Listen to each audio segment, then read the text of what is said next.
Right now on the National Weather Desk, digging out. A historic storm buries Buffalo under feet of snow. A state of emergency remains in effect for all of Erie County and a driving ban in effect for the city of Buffalo. The storm also turned roads across the country icy and extremely dangerous. First responders had to use rope and a stretcher to pull an elderly couple up an icy hill. Getting home from holiday travel has been anything but easy as thousands of flights are canceled. Once we got to this terminal, we started seeing a lot of unclaimed luggage. We'll take you to Texas, where it is now eagle season. We saw 3 juvenile bald eagles, which was pretty good. Plus, how the cold weather is changing manatee habits and the impact climate change is having on crabs. From our nation's capital, this is the National Weather Desk. Good morning and welcome to the National Weather Desk. I'm meteorologist Emily Gracie. At least 28 deaths are now blamed on the blizzard that struck Buffalo and western New York. And there are fears the number will continue to grow. Officials are calling this a once-in-a-generation storm. Driving bans are still in effect in Buffalo and some of those surrounding communities, and roads are still impassable, still covered with feet of blowing and drifting snow. City operations are focused on saving lives, including rescuing people trapped in their cars. Now, the good news is that power has been restored to all but 5,000 customers. Kevin Jolly is in Buffalo with more on how people are coping. A state of emergency remains in effect for all of Erie County and a driving ban in effect for the city of Buffalo. But as you can see, there are still cars out on the road here, and that's making Erie County Executive Mark Poloncarz furious. Unfortunately, we still have a lot of travel of individuals who do not appear to be doing anything other than joyriding or going to a friend's house. Erie County Executive Mark Poloncarz says the biggest hindrance to clearing roads is residents who won't stay off the roads. Most abandoned cars in the city have unfortunately not yet been towed.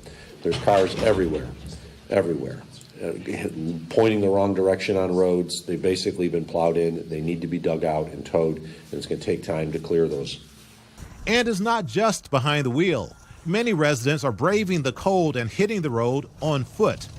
59-year-old Rick Dolan and his wife decided to walk to the grocery store several blocks away. Price Right's open on Kenmore Avenue. Price Right is open on Kenmore. You walking up to Kenmore? That ain't that far. Are you kidding? Hey, wow. Look, that's good exercise. Yeah. Wow. Make sure you're bundled warm, though. Yeah. Meantime, just across the street from the post office, Ray is busy trying to dig out his car. This is my vehicle. As you see, the ruts in front, in the back. And they're iced over with black ice and really, really hard ice. So trying to get this undone could be a minute or 2 or 6. Good luck, man. I'm Thank sorry. Here on Elmwood Avenue, a line of cars made their way up the snow and ice-covered street, while Buffalo police sit in the parking lot watching. Leah Lechner took her chances in hopes of picking up a few essential items. You having any luck? No, not at all. Target's closed, Tops is closed, Walgreens, nowhere can get in. No driveways are cleared, no plows can get through. Cars are getting stuck in the parking lots, so I'm out of luck right now. New York, hit hard by the storm was Jefferson County, north of Syracuse. The region is used to frequent lake effect storms coming off Lake Ontario. Tegan Brown has more. Traveling to the town of Adams was not an easy drive. Most of the roads were still covered in snow and ice, which forced most drivers to have to proceed with caution and way under the speed limit. But even with the bad driving conditions, neighbors came together to help one another out. It's fantastic. Anytime we need something, they're here for us. There's only 3 or 4 of us on this road, so we're all together on this. Peffer isn't the only one in Adams who's received a helping hand from his neighbors. And while someone shoveling or snow blowing your driveway may not seem like much, it can make all the difference. It just reminds you that, community is everything and that people are always still there just wanting to help. And it's amazing to see. And it's so nice to know that other people care about each other in the neighborhood. Adrian's Christmas plans changed due to the weather during the holiday, and she said even though she was snowed in, she was glad that she got to spend time with the family that was there.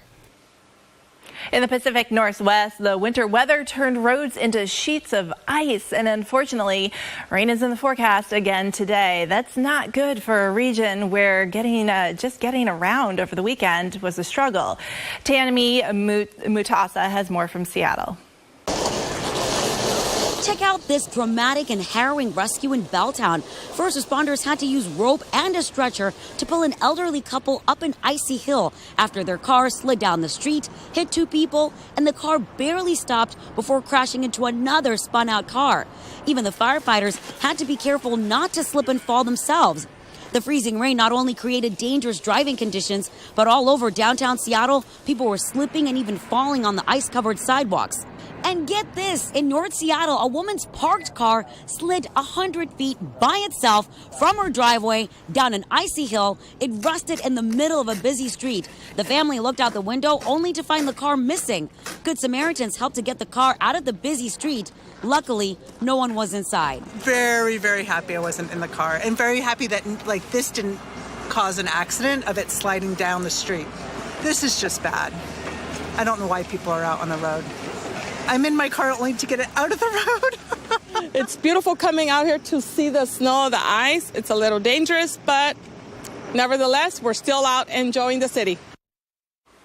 Heading south now to Oregon, the driving conditions there weren't much better over the weekend. Our crews there found a semi-truck stuck on a highway exit ramp. Crews were working to tow the truck off the ramp so they could reopen it. And then a little later, they pulled up on a rollover crash. Check it out. Fire officials say the truck rolled at least 5 times after losing control. State troopers who were on the scene said it appeared the driver was just going too fast and spun out. Luckily, the driver had minor injuries and was taken to the hospital just as a precaution. All right, sadly, the holiday turned tragic in Ohio. 4 people died in a massive pileup on the Ohio Turnpike. Drivers crashed in whiteout conditions on Friday night. At least 46 vehicles were involved. The Ohio State Highway Patrol says many more were injured. Visibility was low and roads were slick from that blizzard. If you traveled over the holiday weekend, we hope you made it back home with relative ease. Unfortunately, air travel has been a complete mess with thousands of canceled flights and even more frustrated passengers. This is FlightAware's misery map, which shows the airports with the most delays and cancellations right now. Baltimore, Chicago, Atlanta, New York, and Denver have some of the worst problems. As for airlines, Southwest has already canceled 2,500 flights today, far more than any other airline. Reporter Joy Wang is at Reagan National Airport in Washington, D.C. with more. Once we got to this terminal, we started seeing a lot of unclaimed luggage, and that's exactly what you're seeing right there. This is only one section where we're seeing some of those unclaimed bags from passengers. By the way, we're also seeing this very steady line all day, starting after 5:30 this morning. A lot of people working to rebook their canceled flights, being told they won't be able to do anything until the 31st. Right now, I'm with Mallory Madfest. Mallory, you mentioned your flight got canceled once already yesterday, and you're traveling with your partner. So what happened next? Yeah, so we got booked to this morning at 6:55 and a 9:10, and then my flight again got canceled, my 9:10, and I think her flight actually, they're just boarding right now. I got here and there was maybe 5 people in line, and then I turned around 10 minutes later. The line was all the way back over there, and there was dogs in the line barking, whimpering. There's been children crying, and then they canceled the Orlando flight, and all those people then came and picked up their bags, and they're still waiting to rebook. Speaking of that Orlando flight, we actually talked to a family. They're taking their kids to Disneyland. Also, that Orlando flight, a lot of people on there checked their bags, then were told about 30 minutes later that their flights were canceled. So a lot still to figure out here at Reagan National. I'm Joy Wang. Back to you. The Great Lakes were hit pretty hard with snow over the weekend. This is a look at the Mackinac Bridge in Michigan on Friday. Now, the bridge spans the Straits of Mackinac and connects the upper and lower peninsulas of Michigan. As the storm moved through the area, winds reached nearly 70 miles per hour, forcing a partial closure of the bridge, allowing only passenger cars, vans, and empty pickup trucks to cross that. And that was at 20 miles per hour. Not very fast. Coming up on the National Weather Desk, it is eagle season in parts of the country. We'll take you to the best spot to see those majestic birds. And we'll show you what manatees in Florida are doing to stay warm. Stay with us.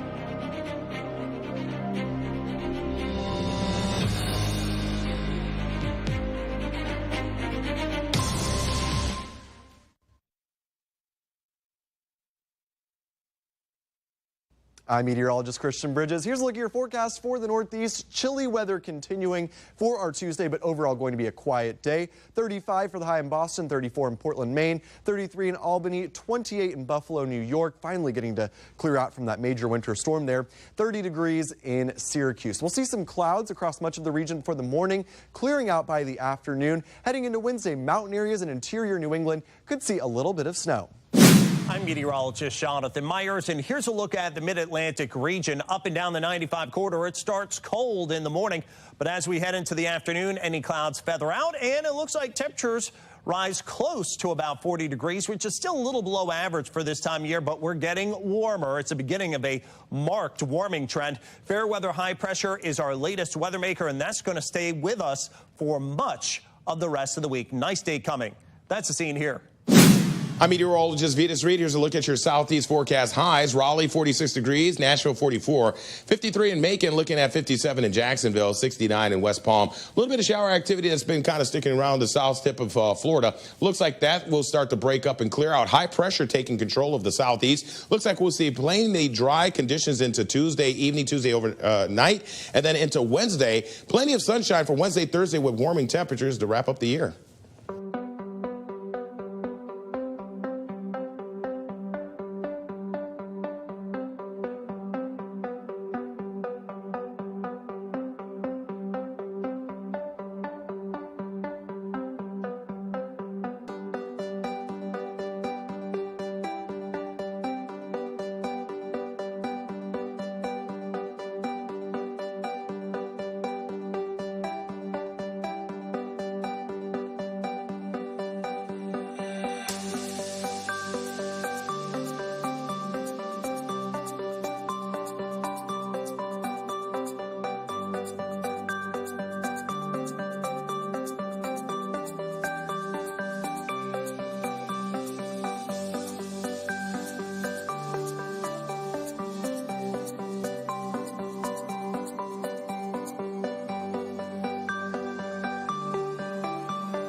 You are watching the National Weather Desk. All right, he's been credited on over 200 movies and TV shows, but not as an actor. As the chief meteorologist, Dr. Richard Wild and his company have been forecasting for the entertainment business for 20 years, and I recently spoke to him about how he got started as a movie meteorologist. How it happened? Very simple. We got a phone call from Warner Brothers in Leavesden, just outside of London. And they said, listen, we've been using the Met Office for the last few years. We're very pleased with what they do and what they say. But one thing we sort of have trouble with is we don't have consistency with the people who we ring all the time. And they said, if we just ring you, are you happy if we just call you? So I said, yeah, you can call us anytime. So what exactly kind of weather information are they looking for? Lots of things. Continuity is a very important thing. So if they film a certain shot on a certain day, and then they have to do it again a few days later, or they have to then go from one shot straight onto another, they obviously need to have a similar sunlight or cloudy skies or whatever. Even part of some very big name films. Harry Potter? Yeah, we did the last 5 Harry Potters. Yeah, we've done the latest Star Wars films. I think the last 3 or 4 we've done. We did Die Another Day, and we've done all the James Bonds since. Last time I talked to you, you told a really great story about Harry Potter and the moon. So you're not just forecasting weather elements, it's kind of all nature elements, correct? Prisoner of Azkaban, if I recall. Rather than using a computer-generated image of the moon in the sky, they wanted an actual image of the full moon. And as you're aware, the full moon is only visible for a few days every month. And I think it was 4 or 5 months into the actual film before they got that shot, because most times it was either very cloudy or it was overcast with rain. Nothing like this exists in the U.S. It seems like a really great opportunity for a meteorologist to take advantage of. Yeah, I was surprised. Obviously, with respect to the US, obviously a lot of your information and models and things are readily available. But old school people still like to ring up and speak to a human rather than rely on a computer-generated forecast. All right, it may have been a cold weekend in Texas, but once the weather warms up, winter is a great time to take a nature cruise. That's because it is eagle season, and there's a hill country lake that is destination for bald eagles this time of year. Meteorologist Chicago Windler explains why low lake levels are making it more of a challenge. They're called Vanishing Texas River Cruises, but lately it's more like Vanishing Lake Buchanan. The low lake levels and the drought are taking a major toll on winter tourism. On the shores of Lake Buchanan, you can't help but notice the signs pointing to troubled waters. How are you? I'm well. How about you? Pretty good. Scenic wilderness cruises used to head into the narrow canyons of the upper Colorado River, but not anymore. We're just now kind of seeing the water conditions drop to a point where a lot of it's not accessible to us. We're down about 80% in our business. Captain Sean Devaney has watched business drop as the lake has dropped from 88% full to just 60% in the past year. The drought, it's just a tough situation. Passengers on the Texas Eagle have high hopes that a modified lake cruise won't disappoint. Sure, I'd love to see the eagles, but I love all birds. We're in a good position in the migratory flyway, where we get a lot of different type of birds that come through this area. The eagles, of course, being the most notable. Eagle-eyed tour guide Tim Mohan right in front of us spots a flock of double-crested cormorants that flies right past us. They may be a little used to the boat. Then all eyes focus on a new spot in the distance. Is that it, like way down low? Yeah. Those two? Yep. Cherish Youth gets her wish as two juvenile eagles pose for her camera. Oh, the heart's pounding and just hoping that I'm not shaking and perch myself up and try to get as many shots as possible. Her collection includes these pics from previous cruises. It's just surreal. We saw 3 juvenile bald eagles, which was pretty good for the conditions today.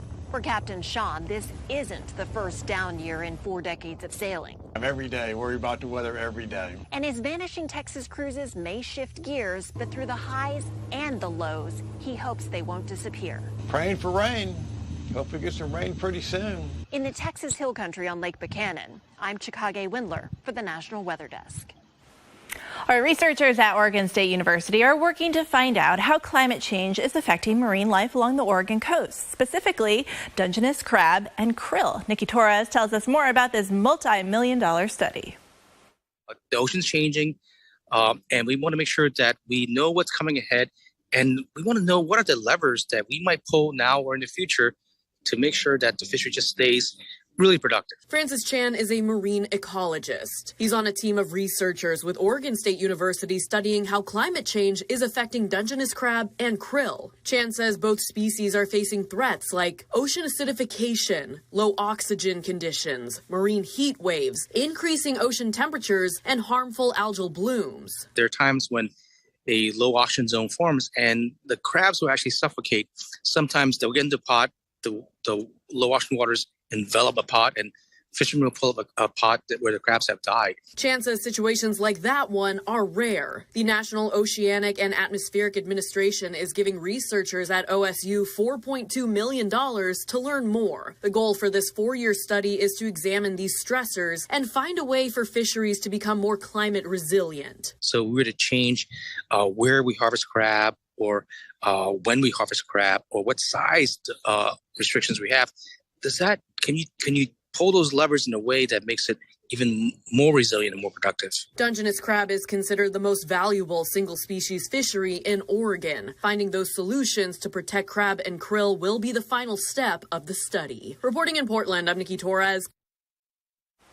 Cold weather days in South Florida are out of the ordinary, so much so that it has Florida manatees gathering in warm water near a power plant. As Caleb Califano reports, people are taking advantage of the opportunity to see the sea cows up close and in person in West Palm Beach. People from across the Palm Beaches came to see one of the ocean's most gentle creatures. They're like big lumps. What do they look like? Giant eggs. Big lumps, giant eggs, sea cows, whatever you want to call them. More than 30 were outside Manatee Lagoon this morning in West Palm Beach. This cold snap is one of the few times a year you can see them up close and personal. Manatees need warmer water to stay healthy and alive. With the lagoon being right next to the FPL power plant, the warm water coming from there makes it the perfect spot for the manatees to gather. does take a few days in a row of cold weather to draw the manatees here to Manatee Lagoon, but today is a great opportunity to finally see them, especially if you've never seen one before, as so many people new to Florida have not. We're really excited to learn more about them and the conservation efforts that are happening for these amazing creatures. The weather has been very cold, but this bitter cold is helping to create some neat weather optics in the sky. Meteorologist Cheryl Lemke explains from Springfield, Illinois. Hi everyone, it's been bitterly cold, but something to warm your heart are these neat pictures of sundogs. Sundogs are an optical phenomenon also known as mock suns. Sundogs are colored spots of light caused when light gets refracted by ice crystals in the atmosphere, and the spots appear roughly 22 degrees on either side of the sun. I'm Chief Meteorologist Cheryl Lemke. Stay with us, we'll be right back.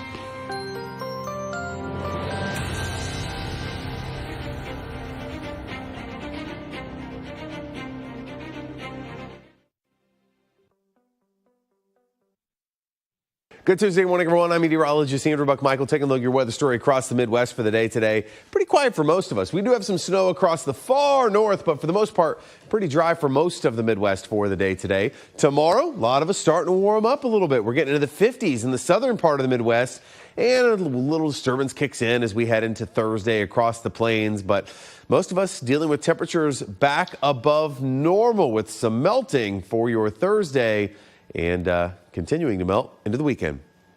Good morning. I'm meteorologist Alex Garcia. Here's a look at your regional weather. Things are downright chilly this morning, all the way from Oklahoma down into Dallas, even into San Antonio. We're starting out at or below the freezing mark today. Temperatures will warm up nicely going from west to east throughout the day, but it's going to take another day before things warm up a little bit further back out to Louisiana and into Arkansas. The next big front, well, that comes in later in the week with an opportunity for rain. I'm meteorologist Alex Garcia. That's a look at your regional weather.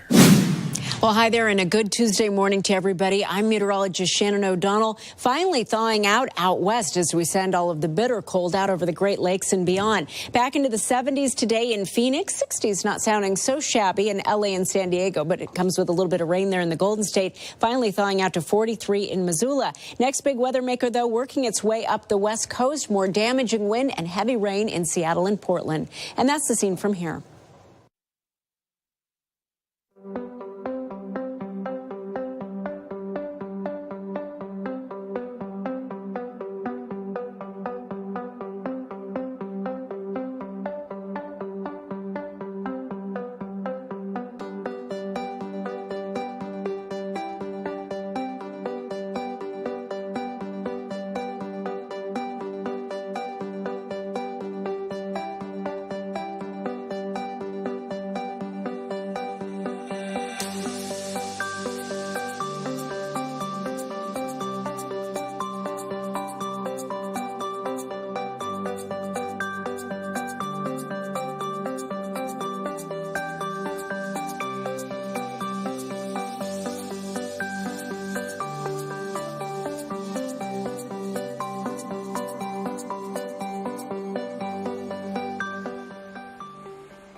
The cold months of winter can push your HVAC unit to the limit, so we turn to Ryan Coulter to give you some things you can do now to keep your house running warm all winter long.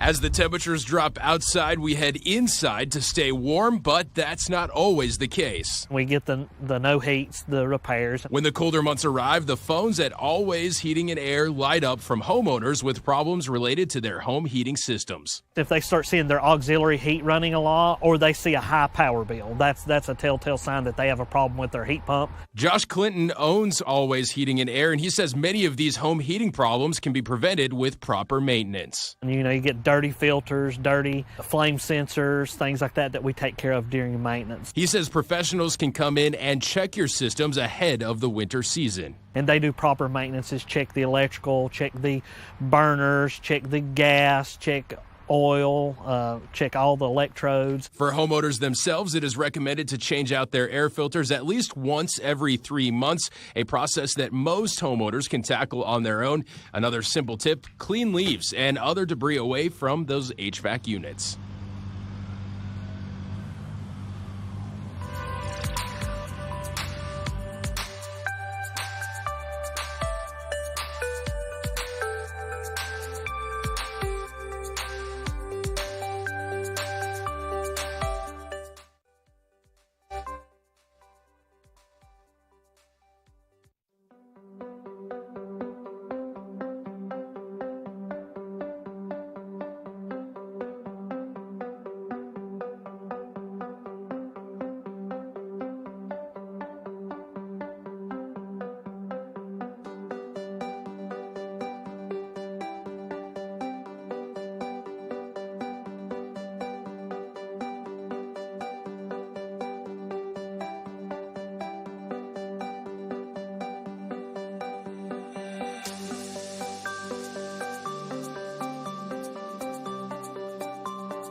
Well, tomorrow on the show, we're going to show you what ice flowers are and how they form. Thank you for joining us on the National Weather Desk. I'm meteorologist Emily Gracie. Make it a great Tuesday, and we'll see you back here tomorrow.